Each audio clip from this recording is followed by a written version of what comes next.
Sir ఇప్పుడు మీ దగ్గర వాళ్ళు అడ్రస్ లేదు అని వదిలేసిన వాళ్ళ యొక్క వివరాలు ఉన్నాయంటారు. అన్నీ ఉన్నాయి. నా దగ్గర కాదు, ఆ, వాళ్ళు ఆ రోజు శ్రీకృష్ణ కమిటీ దగ్గర ఉమ్, వాళ్ళు ఏదైతే అటువంటి పుస్తకాలు ఇచ్చిండో ఆ, ఆ. ఆ డేటా ఉంది. ఓ, మరి ఎందుకు దాన్ని పరిగణలోకి తీసుకోవట్లేదు? ఇవాళ ఇంతకుముందు మనం అనుకున్నట్టు ఉమ్, వాళ్ళు పోలీసులకి ఉమ్, వాళ్ళు ఎవరికో రెవెన్యూ ఆఫీసర్లకు అప్పచెప్పిండ్రు. ఆ. వాళ్ళకి ఏముంటుంది ఆడ? శ్రద్ధ ఉండదు. ఏం శ్రద్ధ ఉంటుంది? ఇప్పుడు చూడండి ఎంత ధైర్యంగా ఉమ్, ఒక ప్రిన్సిపల్ సెక్రటరీ స్థాయిలో ఉన్నటువంటి బిఆర్ మీనా విడుదల చేసినటువంటి ఉమ్, జిఓఎంఎస్ నెంబర్ 36లో ఉమ్. వాళ్ళు అడ్రస్ నాట్ అవైలబుల్ అని ఎట్లంటే ఎంత ధైర్యం, ఎంత అహంకారం, ఎంత నిర్లక్ష్యం. ఉమ్, సిగ్గుతో తల వంచుకోవాలి. ఉమ్, ఇవాళ అక్కడికి పోవడం కాదు, అమ్మరుళ్ళ ఉమ్, కోటి గాలితోటి కూడా సమానం కాదు. ఉమ్. ఇవాళ వాళ్ళు పోయి కొంతమంది పోయాను కదా, అవును. వాళ్ళకి ఏమర్హత ఉంది? ఉమ్, ఉమ్, ఏమర్హత ఉంది? ఉమ్, ఉరేసుకొని చావాలా వీళ్ళు? ఉమ్. సార్ ఇప్పుడు మీ దగ్గర ఉన్న డేటాని వాళ్ళకి ఇచ్చి దాని మీద మీరు ఏదన్నా మళ్ళీ ఇంకో పోరాటం ఏమన్నా చేస్తారా? మేము ఇప్పటికి చాలా సార్లు మా దగ్గర డేటా ఉంది, మేము ఇస్తాము, మీరు ఒక కమిటీని ప్రకటించండి, ఉమ్, ఆ? అమరుల కుటుంబాలని ఏదైతే పోలీస్ ఎఫ్ఐఆర్ అయిందో దాని ప్రాతిపదిక తీసుకోవద్దు, పోస్ట్ మార్టం ప్రాతిపదిక తీసుకోవద్దు. ఆ? ఉమ్, మరి ఆ రోజు మరి ఎఫ్ఐఆర్ అయితే పోస్ట్ మార్టం అయితేనే మేము పోయి వాళ్ళకి దండలేస్తాం, జెండాలు కప్తాం, జోహార్లు చెప్తాం. ఎందుకంటే అవునండి, అవసరం తీరిపోయిందంట. ఆ రోజు ఎందుకు చేయలే? మీరు ఆ రోజు మనకున్నటువంటి ఇంటెలిజెన్స్ రిపోర్ట్స్ ద్వారా ప్రతిరోజు 10 మంది, 12 మంది, 15 మంది, 18 మంది, 20 మంది, 25 మంది చనిపోయినని మీరు కేంద్రానికి నివేదికలు పంపారు కదా, మీ దగ్గర లేవా? ఇవాళ మీ కళ్ళల్లో ఏం పెట్టుకున్నారు, మీ చెవులలో ఏం పెట్టుకున్నారు, మీ మెదళ్ళకి ఏమైంది? వైరస్ బాకిందా? ఏమైంది మీకు? ఎందుకంత అహంకారం, ఎందుకంత నిర్లక్ష్యం? వాళ్ళు ఇచ్చిందే కదా, వాళ్ళ పత్రికల్లో ఉన్నాయి కదా.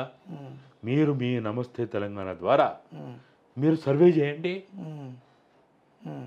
ఇది కాదు కదా పద్ధతి. అమరుల కుటుంబాలని మనం పట్టించుకోకపోతే ఇంకా తెలంగాణ మనం ఏం చేసినట్టు?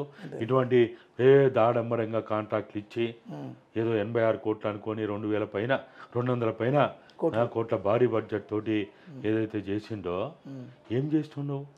ఆ తర్వాత గన్ పార్క్ దగ్గర, సికింద్రాబాద్ దగ్గర కూడా అమరవీరుల స్తూపాలు ఉన్నాయంటే వాటిని ఎందుకు పట్టించుకోలేదు సార్?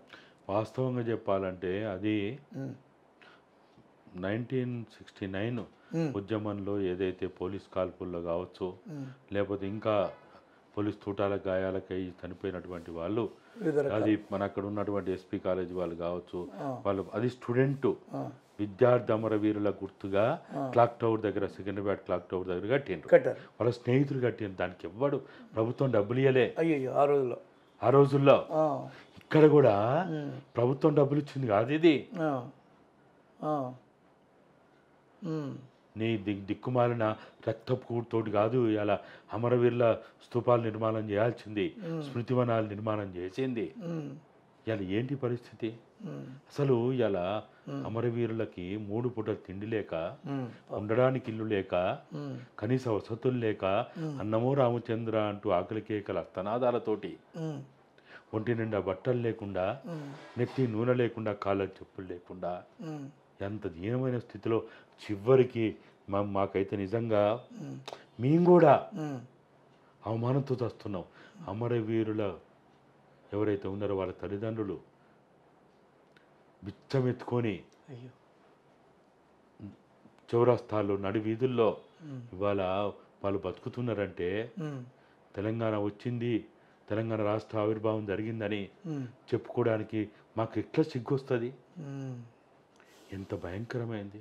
ఆ రోజు గాంధీ మహాత్ముడు చెప్పిండు, ఈ దేశానికి స్వాతంత్రం వచ్చిందని చెప్పుకోవాలంటే అందమైన ఆడది, యవ్వనంలో ఉన్నటువంటి స్త్రీ, అర్ధరాత్రి వేళ, అమావాస్య అర్ధరాత్రి, మామూలు అర్ధరాత్రి కాదు, అమావాస్య అర్ధరాత్రి ధైర్యంగా తన ఇంటికి ఎప్పుడైతే చేరుకుంటుందో అప్పుడే దేశానికి స్వాతంత్రం వచ్చినట్లు అని చెప్పిండు.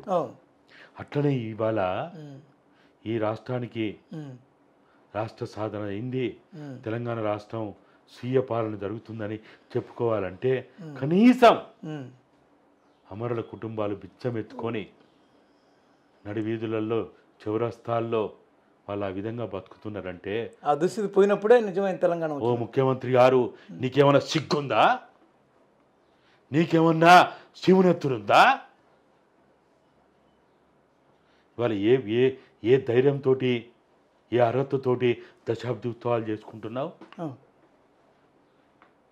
కాబట్టి చాలా బాధాకరమైన పరిస్థితి ఈరోజు. ఆ రోజున మీరు దగాబడ్డ తెలంగాణ అనేది ఒకటి రాశారు. ఈరోజు రాయాల్సి వస్తే ఏం రాస్తారు? మేము అందుకనే చెప్పినాము, సరే. ఆ రోజు దగాబడ్డ తెలంగాణ అనేది ఏదైతే ఆంధ్ర పాలకుల దోపిడీదారుల, ఉమ్.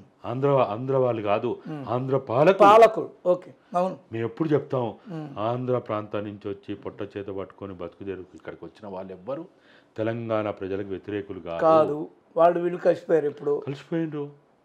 వాళ్ళకి వీళ్ళకి గొడవలు లేవు, కొట్లాటలు లేవు. ఆ రోజు ఆంధ్ర పాలకుల చేత దగాబడితే ఈరోజు తెలంగాణ పాలకుల చేత దగాబడ్డది. ఉమ్, దగాబడ్డమే కాదు, నమ్మక ద్రోహానికి గురైంది. ఉమ్, నమ్మక ద్రోహానికి గురైంది. ఉమ్, కాబట్టి ఉమ్. ఇప్పటి చరిత్ర నమ్మక ద్రోహానికి గురైనటువంటి. ఓకే, అది దగాబడ్డ చరిత్ర అయితే ఇది నమ్మక ద్రోహ చరిత్ర. ఆ, ఉమ్, ఇటువంటి పరిస్థితి మేము చూస్తామని, ఉమ్. చూసి బతకాల్సి వస్తుందని మేము ఎప్పుడు అనుకోలేదు. అనుకో, ఓకే. మాకు అప్పుడప్పుడు అనిపిస్తుంది, ఆ చనిపోయిన వాళ్ళే గొప్పోళ్ళేమో. అయ్యయ్యో. ఆ, ఇది చూస్తూ ఇంత ఘోరాలు, నేరాలు, అకృత్యాలు, అన్యాయాలు, ఇంత మోసాలు, ఉమ్, ఇన్ని నమ్మక ద్రోహాలు చూడాల్సి వస్తుందని మా కళ్ళ ముందు అమరుల కుటుంబాలు బిచ్చమెత్తుకొని ఉమ్. చూసే పరిస్థితి వస్తుందని మేము ఎప్పుడూ అనుకోలేదు.